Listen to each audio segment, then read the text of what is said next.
You're listening to Give God 90, where we're not afraid of the hard biblical questions because we dig through the language, the culture, and the history to find the truth revealed in the words of our Creator. See the light.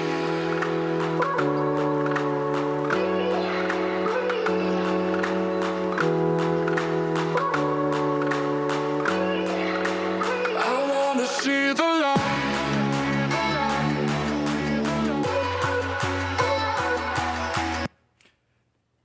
Well, hello everyone. There we are live one more time on a Thursday night. We certainly do thank everybody for joining us whenever you have a chance to join us. Hopefully your live chat will be open, so if you want to leave a comment, you're certainly more than welcome to. We appreciate that as well. It's all good to go. We actually have some big news, kinda, maybe. I think it's big news. Yes. So, we actually finished what I call a real, in air quote, kind of a thing, video production. So, it's released this morning on Rumble, but if you go to Give God 90, it is right up there on top of the video page. You will find it there. Picture of Myra sitting in front of the beach. By the way, my name is Jerry Mitchell. Thank you for joining us. Sitting next to me is my wife, Myra. Hello, everyone. She's the only one brave enough to keep me straight. But yeah, that's our big news. Is I have been thinking about this for several weeks since YouTube and Facebook have been giving us some hard times. And I thought, we'll just circumvent it and find a different outlet and just do a regular video production. It's our first one. Check it out. The thing is, if you actually go to Rumble and set up an account there and you like it, or Rumble it as they call it, if enough people do that, we can actually make some money off of this one. Yes. So, So please do. Check it out. It is water in the Bible, more than just a flood. And if you look for that, of course, if you go to Rumble, you can certainly subscribe to our channel there, the Give God 90 channel there as well. Yes. And we appreciate everybody that does that for us, because every little bit helps. So there we are.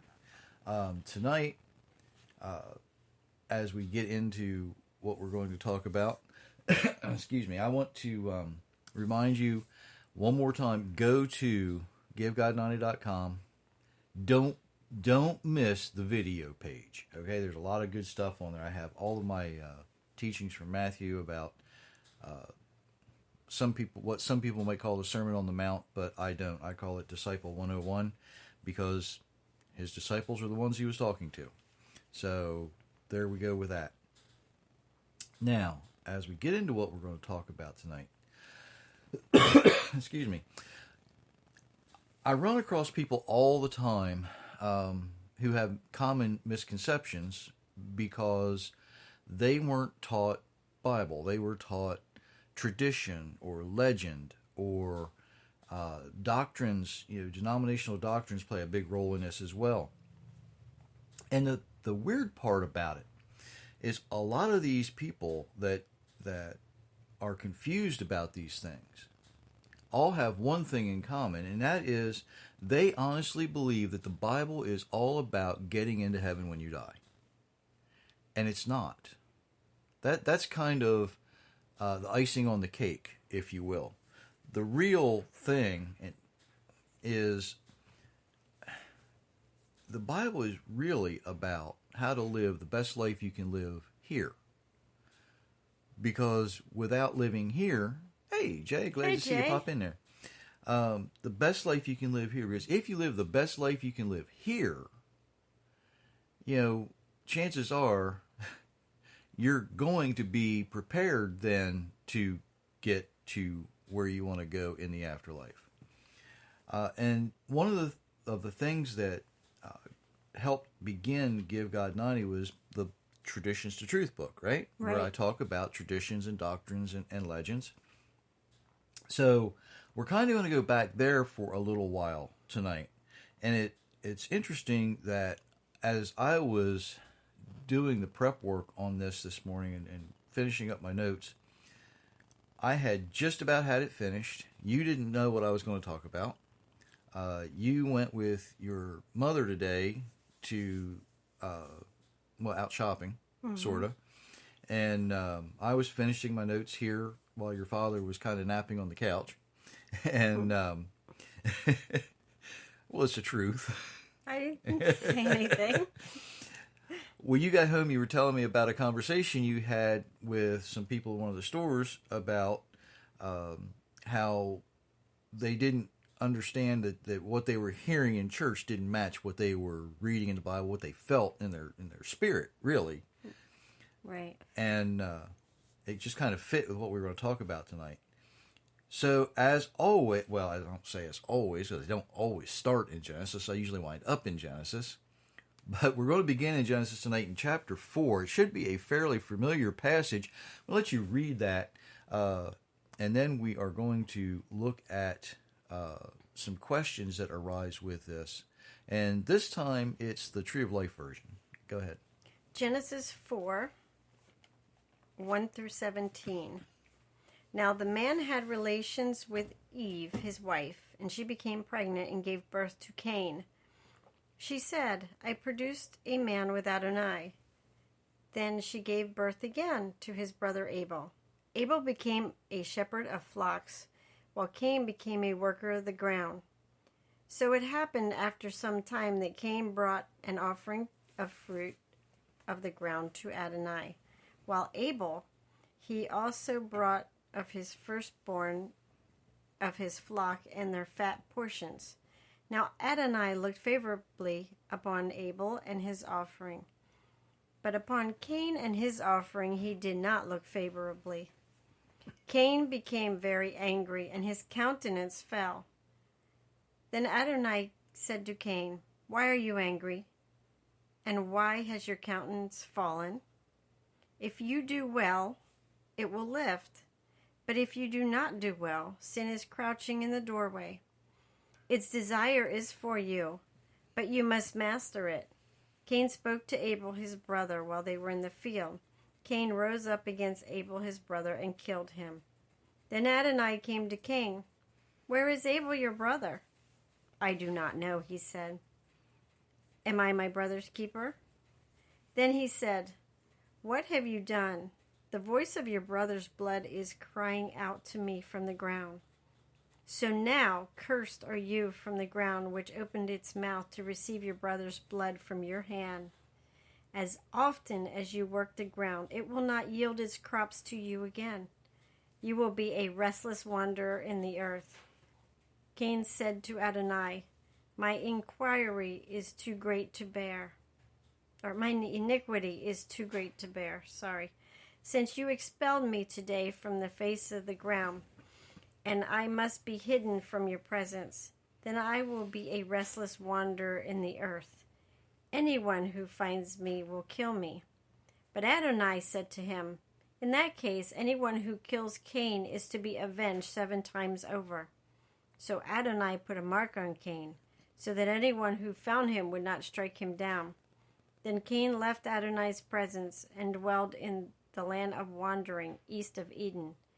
Cain was intimate with his wife, and she became pregnant and gave birth to Enoch. And he was building a city, and he named the city after the name of his son, Enoch. Okay. Jay, in answer to your comment on the chat, does the Church for Darwin have its methods correct? What he's referencing to is one of the local churches here is actually celebrating Darwin Day. And no, they don't. In fact, any church that will offer an outlet from the pulpit of evolution as being equal to creation, I would say they have won their own Darwin Day award. Yes. So, No, they don't. And by the way, I'm glad to see you chimed in, Carol. Hi, Carol. Appreciate that. Now, the passage you just read gives a lot of people, well, makes them uncomfortable because they don't know how to read it. One of the questions that we're always asked is, were Cain and Abel Adam and Eve's first children? Does it say that anywhere in the passage? No. No, absolutely not. Does it say that they were immediate, one right after the other brothers? No. No, there could have been many years between them. Does it say how old they were? No. No. It's really kind of hard that all of the traditions and legends that come in, we often think of Cain and Abel being the first, being the oldest, being one right after the other, being almost identical. But that may not be the way it was. They're the first two brothers that are mentioned, and there's only 3 of Adam and Eve's children that are mentioned. And by the way, if you look in the next verse, or the next chapter, chapter 5, verses 4 and 5, we read, "Then the days of Adam after he fathered Seth were 800 years, and he fathered other sons and daughters." So all Adam's days that he lived were 930 years. Now, Adam and Eve were created as adults. Adam lived to be over 900 years old. It is entirely possible that he and Eve together fathered more than, or had more than 500 children. Right. It's Right. entirely possible there were more than that. Yes. So, I feel sorry for Eve. well, she had a long life, to stretch that out with. But, when we think about one of the other questions that's often asked in this passage is, where did Cain's wife come from? Well, obviously, it was one of Adam and Eve's other children. And then people get all weird and they say, but that's incest. Well, it wasn't then, because the genetic pool to draw from would have been fresh. It would have been huge. They look at the American bison that used to run on the plains of the United States, or all up and down North America.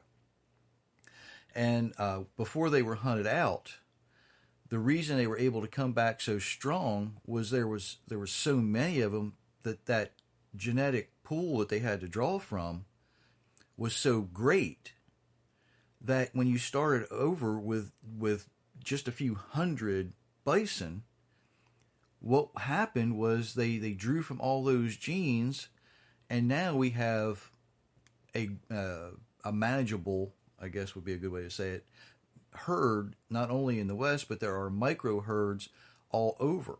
Mm-hmm. We even have them here now, not far from where we live. So, to think that this is incest is not correct, because that commandment, that instruction wasn't given until much later. In fact, there was nothing, this is going to sound really weird me saying this, there is nothing here to say that Adam would not have been able to father children from his daughters if necessary. Right? Right. So, and as weird and strange as that might sound, there was nothing preventing that at that time. If there would have been, it would have been in here. Right? Right. So, as Moses writes this, he's writing with the knowledge that comes to him, not just from his predecessors, but from the Almighty as well. Mm-hmm. So don't think that we are locked into anything here when we're talking about, excuse me, when we're talking about Adam and Eve and Genesis, that we've got to look at timing. We have to look at fact. Because if we allow what we think to influence what we read, we're not going to get it right. Mm-hmm. Right? Right. All right. Another thing that causes confusion is a lot of, especially modern Christian pastors, want to think that Abel brought a sacrifice, and he didn't. Here's where things get a little hairy, and you have to realize that when the Almighty clothed Adam and Eve in the garden with skins, he was demonstrating death to them. They didn't understand what death was. So he's demonstrating death to them. There's nothing in Scripture that says that any other animal was killed by any human up until Noah gets off the ark. Right? More on that in a second. So, in that period of time, there was no meat eaters. There was no need for sacrifice. There was no, and they had developed a way to harvest and weave cloth. You know, these early people, the early children of Adam and Eve, received instruction directly from the Almighty. Mm-hmm. You know, right. Where else would Eve get the recipe for bread? Right. You know, it's not something that was created in her brain because she didn't need it at creation. She didn't need it until later. So the instruction had to come later. The same way with weaving cloth, working with gold, and all of that was done. What about Samson? So all of this that goes on in Genesis was something that we really have to back up and think about, probably much differently than the legends and the traditions that we're used to. These are just some of them. I don't have time to go over all of them because there are so many. Okay?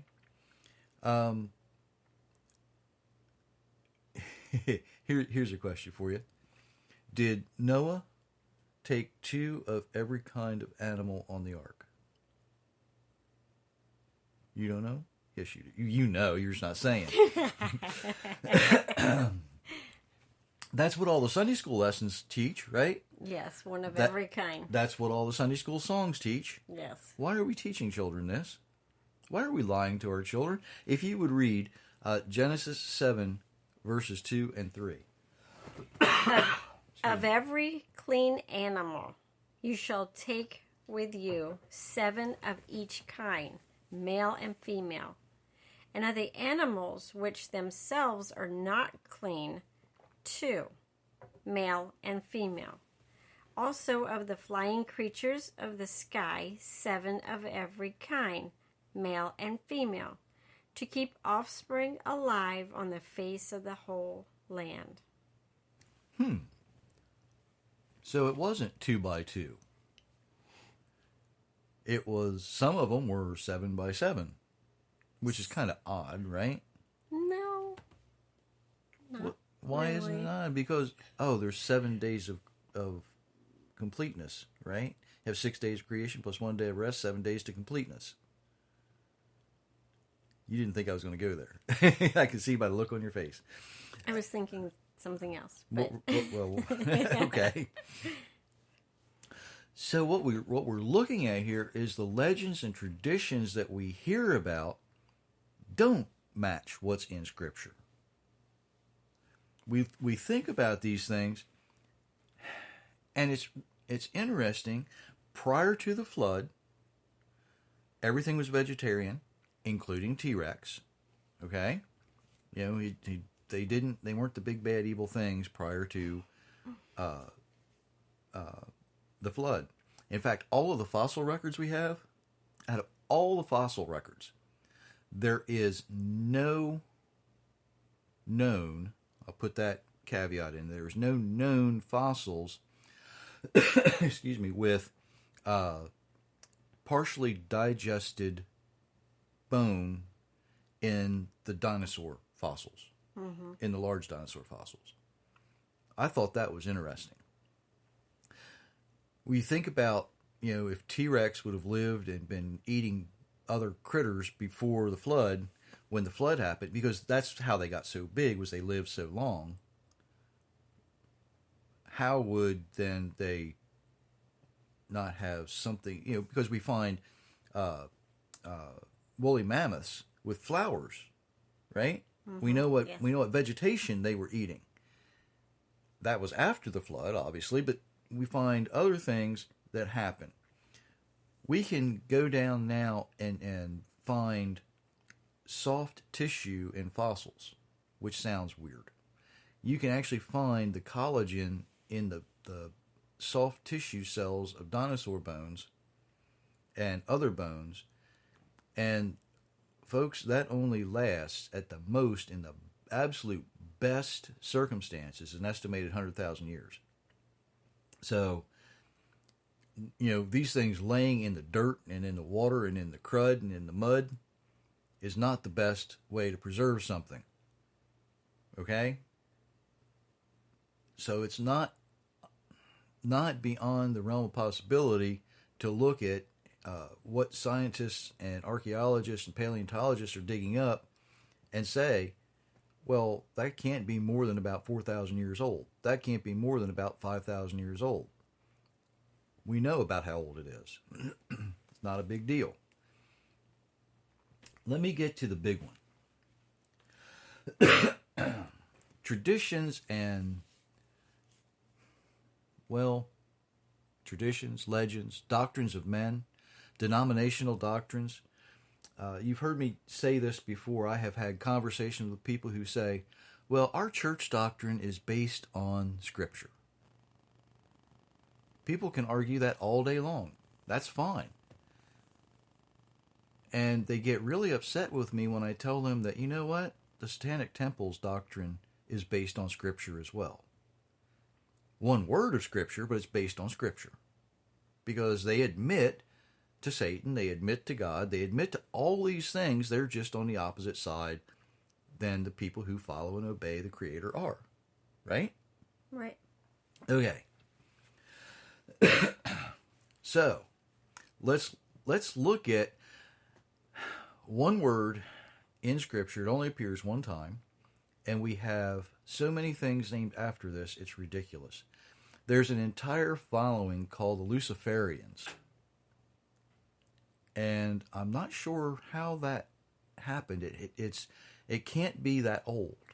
I didn't spend a whole lot of time looking that up. I've never really researched where or when they began, but I can tell you where it didn't come from. Watch what happens in Isaiah 14:12. If you read the King James, it says, "How art thou fallen from heaven, O Lucifer, son of the morning star? How art thou cut down to the ground, which didst weaken the nations?"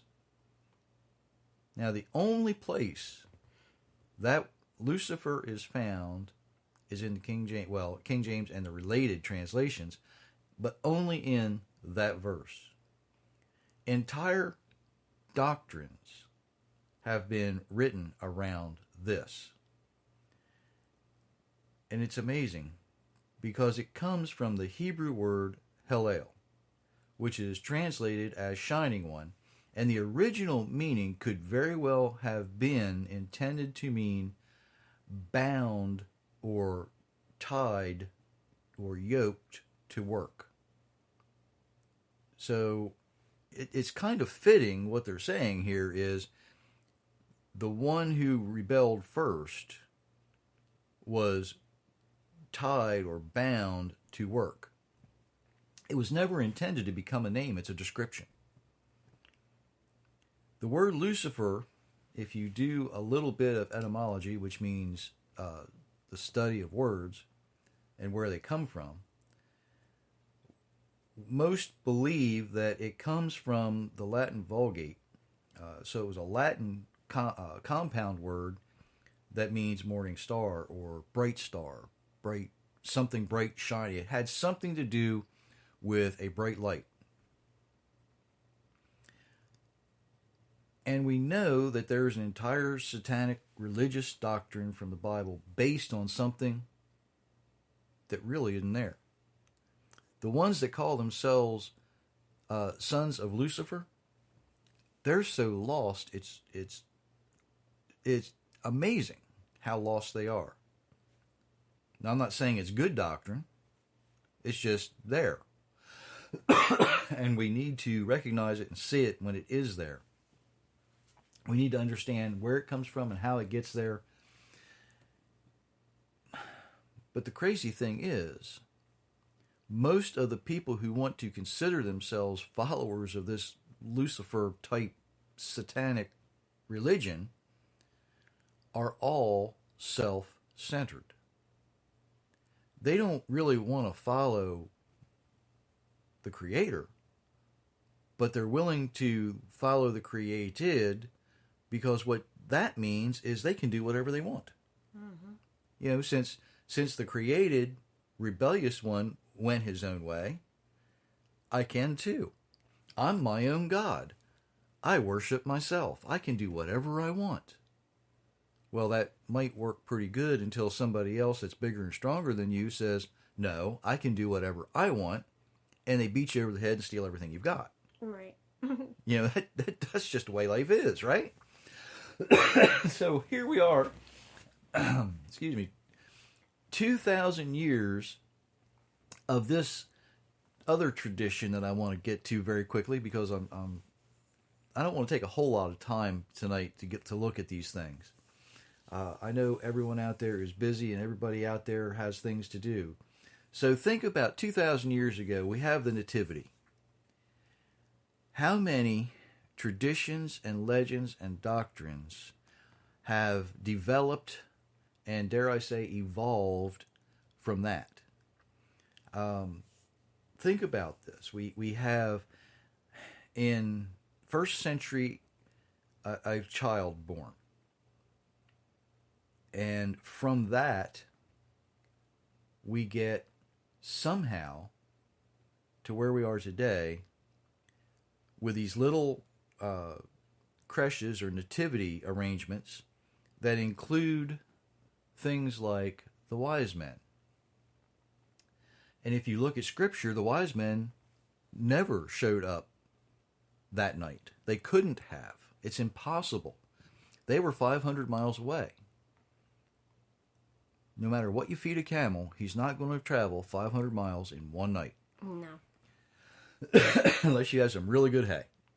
And it's kind of doubtful now. I've seen nativity sets that include the Little Drummer Boy, Frosty the Snowman, and Santa Claus. I don't know why. It's not biblical. It's not biblical. You know, and the very people who present these things and put them out are saying Jesus is the reason for the season. Well, if Jesus is the reason for the season, he should be the center of your focus, not the Drummer Boy and Frosty the Snowman and Santa Claus. Right. We have legends and traditions that tell us, and we know that Yeshua was not born on December 25th. But that's what the legends and traditions and the doctrines tell us. We know the wise men weren't there. We know there was no drummer boy there. We know it wasn't a silent night, right? Because, like, if you were like me, you really believe that he would have been born on the first day of the Feast of Tabernacles, or Sukkot, which would have been a very busy time in and around Jerusalem, stretching out. You would have had all of the people that should have come to Jerusalem for that feast. It was a dedicated feast. You had to be in. All the men had to be in Jerusalem, so it would have been a very busy, hustling, bustling time. No quiet time, no silent night. No. You know, it would have been extremely, like a small city. Mm-hmm. Then you have people who say, well, that can't be because he was born in Bethlehem. Well, Bethlehem and Jerusalem are not that far apart. And when you stretch out that many people, they are all not going to fit in downtown Jerusalem. Right. You know, it was a small city at the time. It was a walled city. So they would go out into the sheep pastures, which is why the sheep weren't there. They were being, the shepherds would take them out on the hills so that the people could actually have room To set up their tents. to set or up their, whatever their they were. sukkah.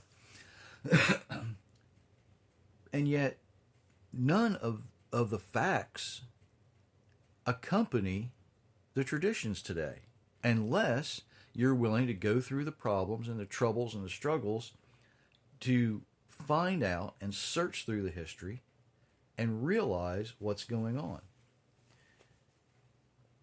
You know, when I wrote Tradition to Truth, there were people who thought it was great, and there were people who absolutely hated it. I've had pastors who say, yep, I agree 100%, and I have other pastors who look at it and say, your theology is so far off.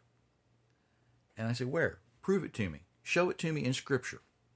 Well, my church says. I don't care what your church says. Show it to me in the Bible. Where am I wrong? And they can't do it. They can't prove me wrong. When I was looking at putting this video out about water and how important water is in the Bible, and it's so important that if you look in Hebrew, it's actually found in Genesis 1:1. When we put that out, I knew it was going to be a little bit controversial for some people because they don't understand, they don't read Hebrew, they don't even try to look these things up. They really don't need to be standing in a pulpit on Sunday mornings misdirecting and misguiding others. Because that's what's going on. You had somebody today who was in a great, well, I don't know if they were in a great deal of distress, but they were distressed because what they thought they knew, they didn't really know. Because the people who taught them were wrong. At least this person's searching. And if he continues to search, he's going to find the answers. Yes, he will.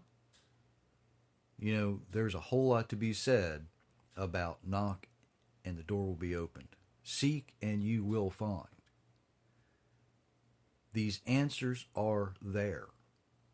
But what we have to do is take off the glasses that we're looking through. Those glasses that, you know, teach tradition.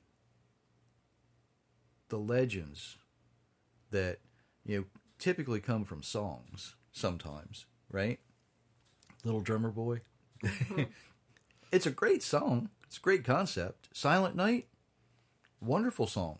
Sung every Christmas Eve, almost every church in the world. Not accurate, but it's a great song. Right. All of these things don't draw us closer to the Almighty. They widen the divide between us.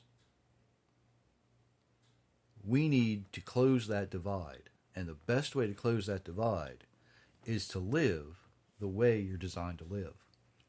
Because when you live the way you're designed to live, you figure out where you've been and you know where you're going. And when you live the way you're designed to live, you don't worry about where you're going. That will be taken care of for you. Did you have anything you wanted to add tonight? Thanks, everyone, for listening to us. Yep, absolutely. Excuse me. Until next time, don't forget the like buttons, the share buttons. Get this stuff out there. If you so choose, share the video on whatever social media you have. Keep it going. Till next time, many, many blessings. Thank